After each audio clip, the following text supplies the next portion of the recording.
Hello ladies and gentlemen, my name is Agung Anindita. In this video, I am going to do a debate speech with the motion, "This House regrets the glorification of online learning during the pandemic." This speech will be the fulfillment of an assignment in speaking for academic purposes. In December 2019, the first case of COVID-19 was first identified. This outbreak was announced as public health emergency of international concern in January 2020 by the World Health Organization and has been officially declared as a pandemic as of March 2020. During this pandemic, many health regulations have been applied that includes the closing of public places such as restaurants, malls, tourist attractions, and schools. Ladies and gentlemen, as of November 2020, the government, at least in Indonesia, has allowed some of these places to open, of course with strict health protocol. However, there is still one place that holds the utmost importance in many youth's life that hasn't been allowed to open again: school. The reason is quite simple. Classroom learning requires many people in one room, close to each other, which will definitely increase the risk of infection. Because of that, students and educators all around the world are required to continue their learning process through online learning. It is very effective. One can say that it is the only option considering the current situation. The majority of people also seem to think that online learning is more effective than classroom learning. But is that really true? Here are the problems I have found in the use of online learning from the standpoint of both students and educators. First, students are much more impacted by online learning. Students with no means of device will definitely be the most troubled. As we all know, the impact of the pandemic spreads into our economy. Many people have been rendered into unemployment to keep business afloat. They don't have a job to support their daily needs. Moreover, their children's education that now requires stable internet connection and many devices. On the note of stable internet connection, even if students have the necessary device, those from a more isolated place will have trouble finding a good signal.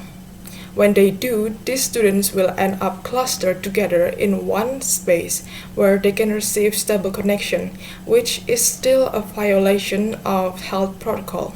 And even if a student has the necessary device and stable internet connection, not every student is capable of learning independently. They might have trouble understanding the material by themselves and result in a setback to their education. Now, from the educator's standpoint, even with the era of technology, there are still many educators, especially in developing countries like Indonesia, who do not have any experience whatsoever in using the internet as their media of teaching. Ladies and gentlemen, in my personal experience, these traditional educators not only have trouble navigating the applications, but also have trouble maintaining the energy of the class. Where in a classroom, an educator can command the room to their attention and make sure that students are listening and answering every question. But in an online video conference, students are muted to let the educator speak, which creates an awkward sort of silence when the educator has finished speaking. Not to mention, students can also be distracted by other things in their surrounding which the educator cannot see or even mute their device. The educator has very little control on what their students are doing on the other side of the screen. Therefore, ladies and gentlemen, my stance is to give priority to students who cannot afford the necessary equipment for online learning and for educators to properly learn and/or develop the fitting method that suit their teaching.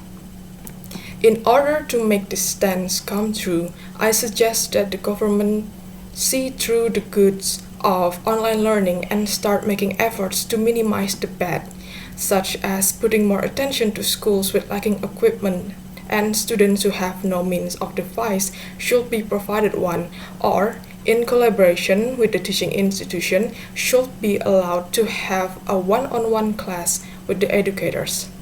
This benefits both sides, as students will have better understanding under the tutelage of a teacher in a more traditional setting because we are more used to it.